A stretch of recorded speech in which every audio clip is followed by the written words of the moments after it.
सारी दुनिया एक तरफ थी, दूसरी तरफ भारत ने अपने नेशनल इंटरेस्ट, अपने अवाम के इंटरेस्ट के लिए जो किस तरीके से वो एक regional super power, they have proven themselves as a regional super power. हमने कौन से तोपे चलाई हुई हैं, कौन सा हमने कारनामा सर अंजाम किया हुआ है हमारे पाकिस्तान ने, हमारे इंजीनियरों ने। उनके टेक्नोक्रेट्स पूरी दुनिया के ऊपर जाके अपना नाम बनवा रहे हैं। अमेरिका का सिटिंग प्रेसिडेंट एक सुपर पावर का एक लफ्ज भी नहीं लिख सकता जब तक उसको एक इंडियन टेक्नोक्रेट गाइड ना करे। मतलब मेरे ख्याल में दुनिया की शायद बहुत सारे लोगों की, बहुत सारे कौमों की, बहुत सारे कंट्रीज की ये सोच होगी कि हम ऐसा हो, काश हम ऐसा होते। ये जो मलेशिया और जापान ने पाकिस्तान का रेफरेंस दिया है टेररिज्म के हवाले से, इंडिया की डिप्लोमेसी काफी कामयाब नजर आ रही है। नरेंद्र मोदी साहब हर रोज मुसलमान ममालिक के करीब आ रहे हैं, जिन ममालिक की पाकिस्तान के साथ अच्छी दोस्तियां होती थी। पाकिस्तान के अंदर हैरानगी होती है, ना तो कोई डेलीगेशन आता है। उन्होंने ये सारी चीजें करने से पहले अपने आप को फाइनेंशियली स्ट्रॉन्ग किया है, क्योंकि उनको अंदाजा था कि इंडिपेंडेंट फॉरेन पॉलिसी के लिए जरूरी होता है कि आप फाइनेंशियली स्ट्रॉन्ग। अपनी मर्जी से रशिया से तेल लेना, जबकि एक दुनिया की एक सुपर पावर उसके ऊपर सैंक्शंस लगा रही हो, लेकिन अपने इंटरेस्ट के लिए रशिया से तेल लेना सबसे बड़ी मिसाल, सबसे बड़ी मिसाल।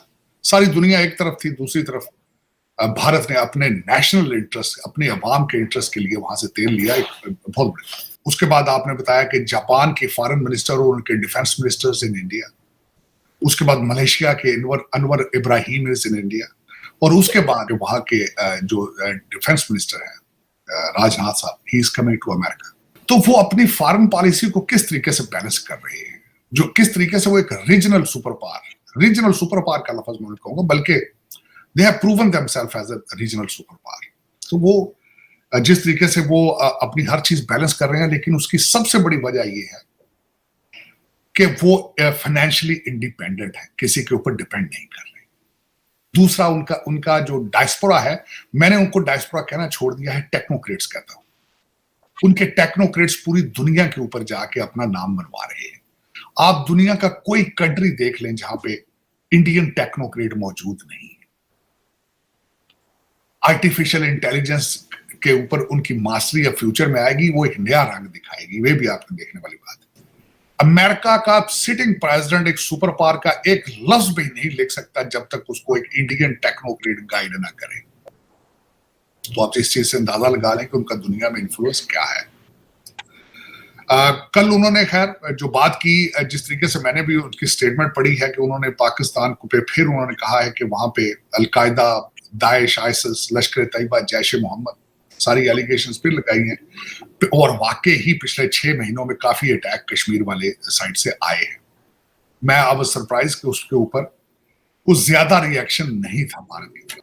चीमा साहब, इस वक्त आप अभी तक ग्रो नहीं कर पा रहे, अभी तक आपको ये नहीं पता कि जनरल फैज का क्या फ्यूचर है, बाजवा साहब का क्या फ्यूचर है, एक सुप्रीम कोर्ट के जजेस का क्या। सुना है कि उसके ऊपर भी हल्का, लेकिन दुनिया कहां जा रही है, आप कहां जा रहे हैं? आप कंप्लीटली ऑपोजिट डायरेक्शन पे जा रहे हैं।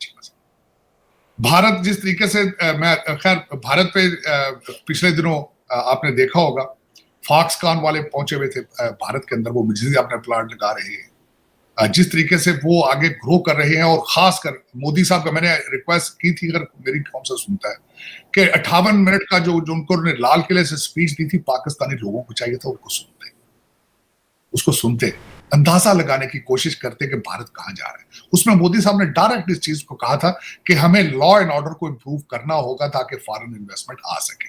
इसमें कहा जा रहा है कि 3rd लार्जेस्ट इकोनॉमी पड़ जाएगी, और 2 दिन पहले मैंने एक रिपोर्ट शेयर भी की थी अपने ट्विटर पे, राइटर्स की थी।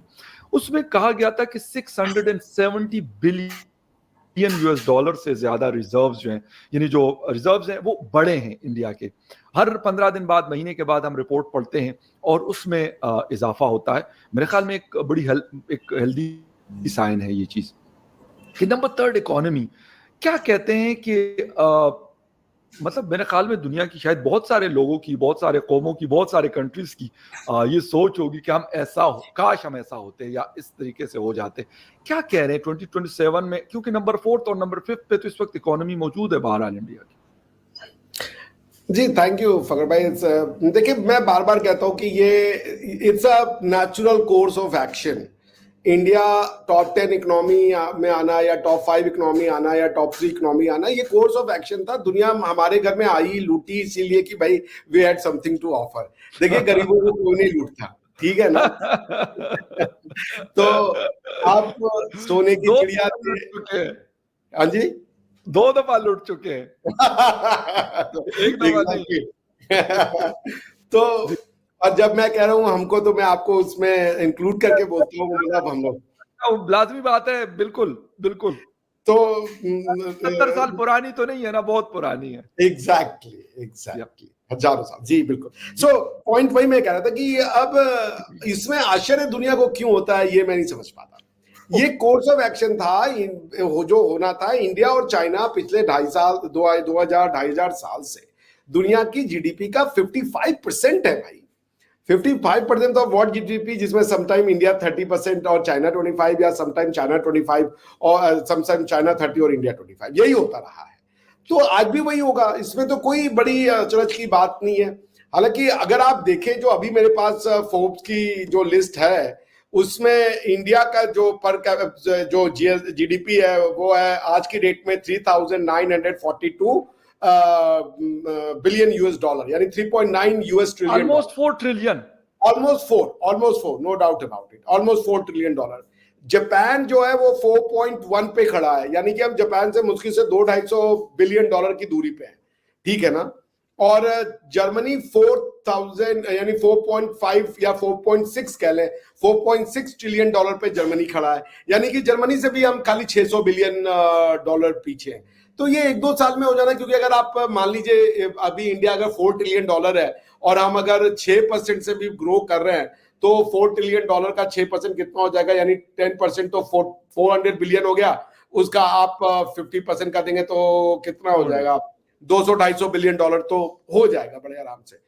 इस वक्त भारत के अंदर बहुत से फॉरेन डिग्नेटरीज बैठे हुए हैं, जिसमें पीएम है मलेशिया के, और जापान के साथ भी 2+2 डायलॉग होने वाला है भारत का। इससे पहले अगर देखा जाए तो महातिर मोहम्मद जो मलेशिया के प्राइम मिनिस्टर थे, वो कश्मीर के रिगार्डिंग बहुत सारे एंटी इंडिया स्टेटमेंट्स देते थे और पाकिस्तान के एलाई माने जाते थे, जिसकी वजह से मलेशिया के साथ भारत के जो संबंध हैं बायलैटरल, वो बहुत ही ज़्यादा ख़राब हो गए। लेकिन उनके हटते ही नए लीडर आए और नए लीडर ने ये डिसाइड किया कि इंडिया के साथ अच्छे रिलेशन बनाना मलेशिया के लिए बहुत ही ज़्यादा ज़रूरी है, क्योंकि मलेशिया एक इंडो पैसिफिक के अंडर आने वाली कंट्री है, और अगर वो भारत के साथ अच्छे रिलेशन रखते हैं तो इससे बहुत ही ज़्यादा उनको फ़ायदा होगा, साथ ही साथ भारत को भी।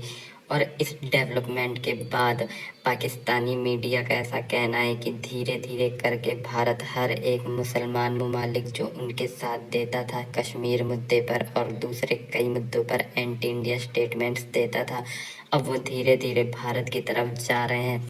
और उसका मेन रीज़न है भारत की फाइनेंशियल माइट, क्योंकि पाकिस्तान एक भिखारी देश है और किसी भी वक्त फाइनेंशियली कोलैप्स कर सकता है, और एक ऐसी कंट्री के साथ जो बुरी तरह से लोन तले दबा हो, जिसकी खुद की कोई सोवेर्निटी ना हो, उस देश के लिए कोई भी देश भारत से पंगा नहीं लेगा।